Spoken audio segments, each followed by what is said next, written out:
Good to see you, BQ. Good to do this with you, Ibrahim. Let me start off by Let me start off by congratulating you on your resumption, I would say, of the leadership of the newsroom. It's been a long time, and then you've actually played very significant role, not just in TVC News, but TVC Communications as a whole. BKO, on behalf of our audience and the rest of the team, we say congratulations to you, BKO. Thank you, Ibrahim. Thank you. It's an opportunity for us to reclaim our past. As you know, I started the channel, I was the inaugural head of channel, started the channel without a budget. Today, TVC News is the reigning NMMA award winner. It's not the first time. We won it for the first time in 2018, just 4 years after the channel was born. So we've come a long way. We are confident that we will be able to make positive changes to happen. We are in our natural habitat. We are in familiar surroundings. Absolutely, absolutely. Congratulations once again, BKO, and we wish you best of luck in this new endeavor. Now let's get on to brass tacks. Nigeria's downstream fuel market has entered uncharted waters. You know, the Dangote Refinery, petroleum refinery, built to end the country's dependence on imported petrol and slash import bills, is now in direct conflict with fuel importers and regulators. So, despite domestic refining beginning in earnest, import licenses are still being issued, prices are volatile, and the legal battles have unfolded in courts and in the courts of public opinion. Can you help us unpack what is driving this clash, BK? Well, it's a big battle for survival. It's a big battle for market domination. It's a desire on the part of the players to gain a significant foothold. Remember, there were years when none of the Nigerian refineries was working. During that time, some individuals approached the banks and set up tank farms, and they began to bring in products. You have them all over the place: Sahara oil, Matrix, Pinnacle, so many of them. Shafa, even Rano. You know, they are big players today. They came into the industry to ensure availability of products. With Dangote Refinery coming on stream with an installed capacity of 650,000 barrels a day, it is clear that we do not need to import as much as we used to. It is clear that local refining is beginning to do well. I think that when we look at everything put together, those guys who had tank farms, who had been bringing in products, they want to remain in the business. Dangote, who has such a gigantic refining facility, believes that unbridled importation of petroleum products will make it difficult for his refinery to survive, because he needs to sell to Nigerians. And if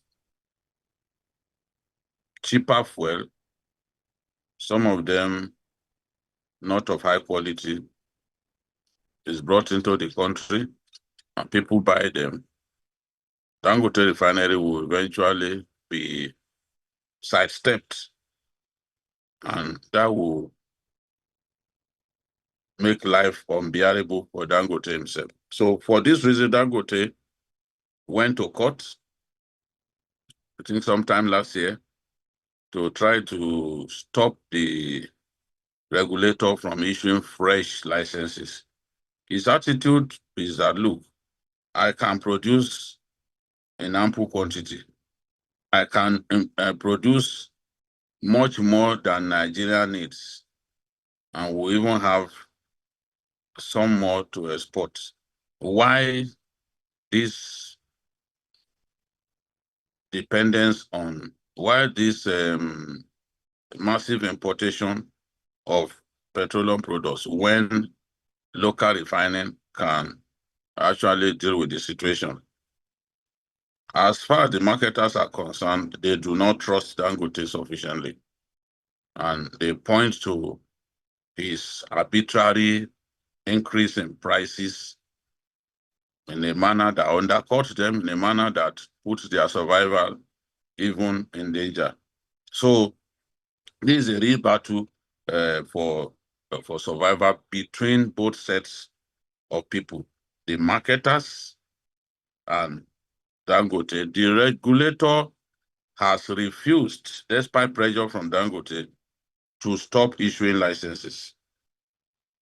And some of these marketers are telling us, although we do not have sufficient evidence that what they are telling us is correct, they are saying that if not for them, in the last 6 to 9 months, it would have been difficult for us to meet our domestic needs.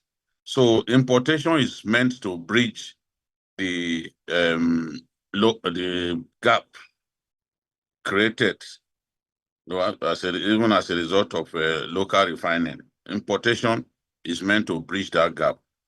If it is true that Dangote, as at the moment, is not producing enough to meet our domestic needs, then the argument for continued importation, even if it's on a low scale, would be plausible. What I found really, really strange is the extent to which we are still importing. And importing at such a gargantuan level has all kinds of ramifications. Our foreign exchange, our scarce foreign exchange, is still going into importation of something that we can do here. Why I will not support a total ban on importation of petroleum products, given our desire to support the Dangote Refinery, which will help us to even give employment to people. Big manufacturing companies are big-time employers of labor, and for that reason, they need to be supported. If big companies wind up, unemployment, the rate of unemployment will give up. Just look at the number of people that Dangote is employing. Look at the number of people that BUA is employing. Look at the number of people that Chief Foods are employing. All these big manufacturing concerns are helping us to provide jobs. They are helping us to help us to ensure that we do not help in reflating the economy of other countries. Because every time you import on such a large,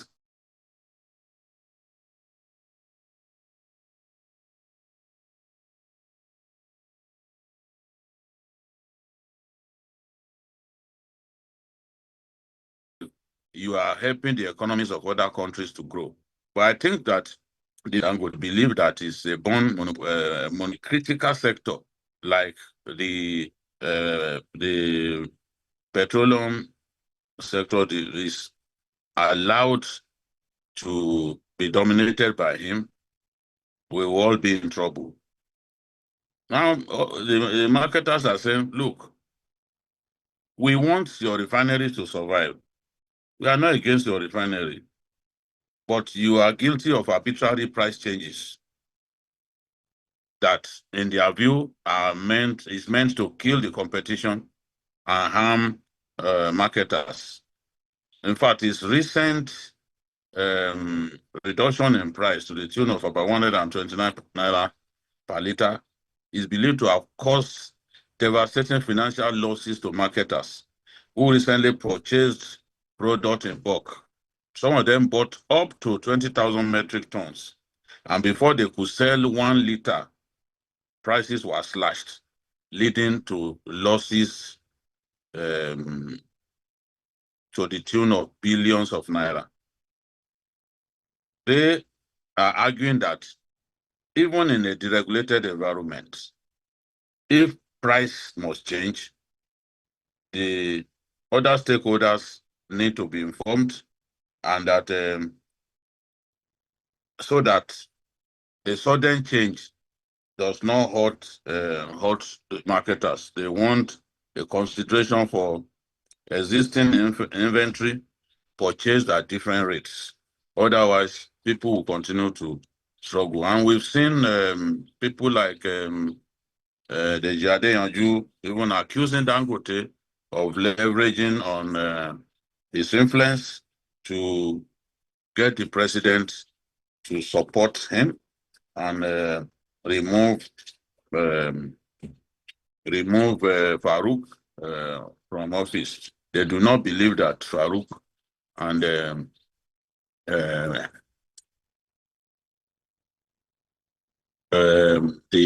NU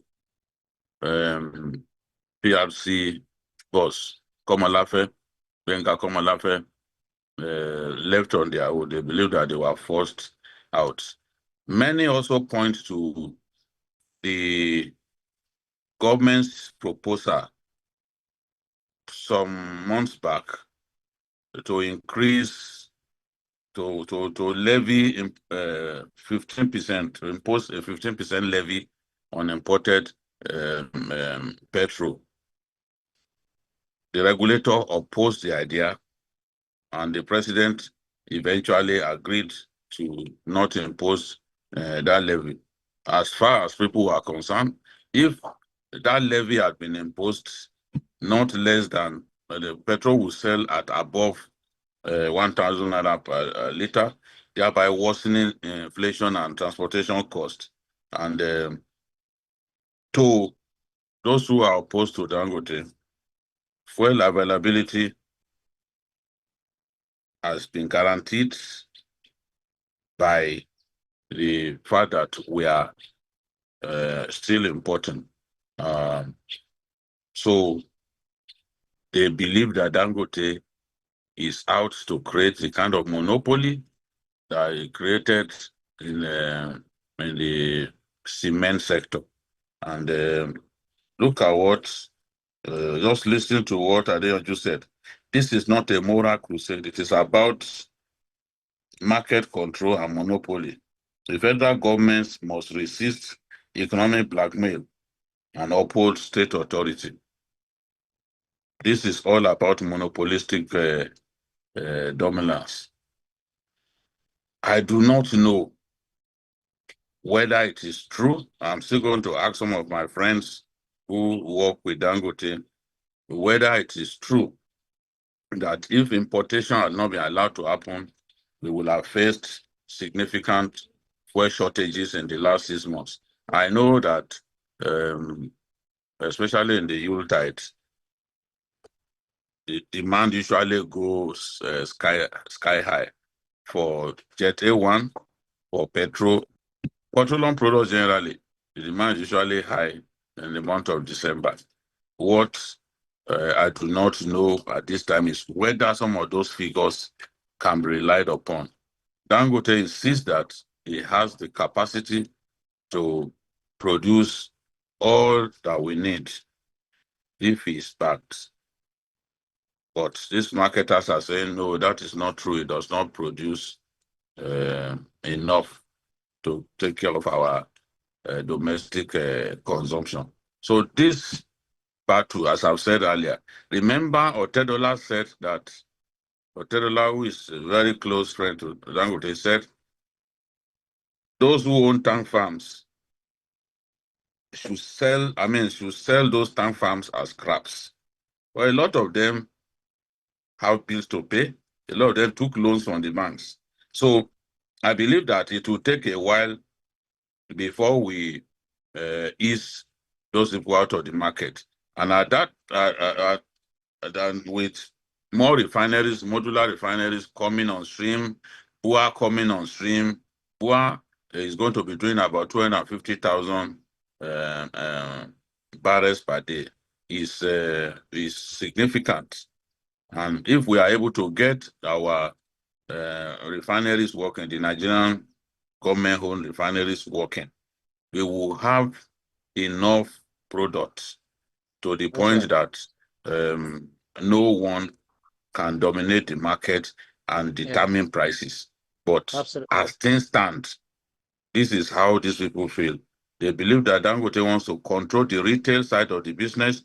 He wants to control depot services. He wants to control refining. He wants to control everything that has to do with the business. And to them, that will send them out of business. So this is what this is all about. And I was listening to the new NMDPRA boss being screened by the Senate, and he said we need to help our local refiners to survive, but that if there are gaps to fill, then there will be a need to bring in petroleum products from outside our country. But if there is no significant gap to fill, we must do our best to help people who have invested in refining to keep their businesses going. And Dangote has to be commended for daring to go into that business. Many people collected licenses to build refineries. They couldn't muster the courage to build refineries. So he has to be commended for taking that big risk. He's a man who is used to taking risk. But at the same time, I think that government needs to intervene in this scuffle between Dangote and the marketers. Absolutely. Oh, let me take some comments before I ask my last question, or rather, I mean, the next question on this topic. Adebayo Olatunji says, so after all these years of importing fuel, one man builds a refinery and suddenly everybody remembers free markets. Nigeria is not a serious country. Zainab Musa says, Dangote is not a cent, but let's be honest, fuel importation has been one big cash cow for some people. The shouting now is fear, not patriotism. Emeka Okore says, if Dangote Refinery is working, why are we still importing fuel? Somebody is lying, and Nigerians are the ones paying for it at the pump. Hadiza Lawal says, NMDPRA should explain clearly. We can't say local supply is enough and still issue import licenses. This thing smells like dirty oil, literally. And Kunle Adeyemi says, I support competition, but not monopoly. Dangote should not replace government failure with private monopoly. We need balance. And let me quickly pull this question. If you look at, against the backdrop of the oil sector tensions and mounting public pressure, President Bola Tinubu changed the leadership at the downstream regulator, which you alluded to. That's Farouk and the other name, I've forgotten the name, exiting the scene. From a policy and governance perspective, is this a corrective reform aimed at restoring credibility or a tactical move to calm a system already under strain? I think that first and foremost, the president felt that, look, he needed to do something, especially given the messy situation that we found ourselves. Dangote came up with an allegation of corruption leveled against Mr. Farouk, who headed the NMDPRA. So my belief is that he was told to resign because he also didn't offer any defense. He don't try to defend himself. Even what we read earlier and deemed to be his response, he said no, that it did not emanate from him. So if you cannot defend yourself against a very serious allegation made by someone like Dangote, then you have to leave the scene.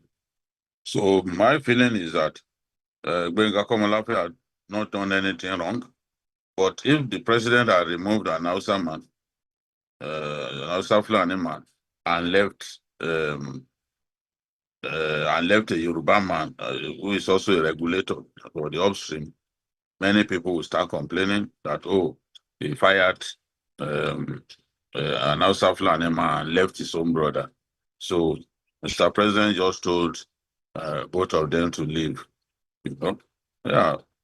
So, and I believe that some of the mistakes made is an opportunity for those mistakes to be corrected. Everyone knows, for example, that NMDPRA that was talking about um,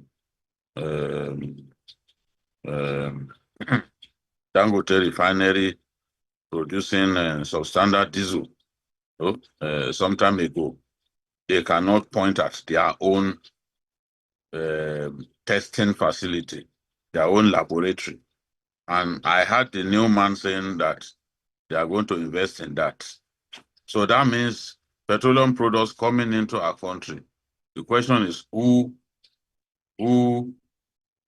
checks to determine whether they are good enough, they are fit for our vehicle users to buy.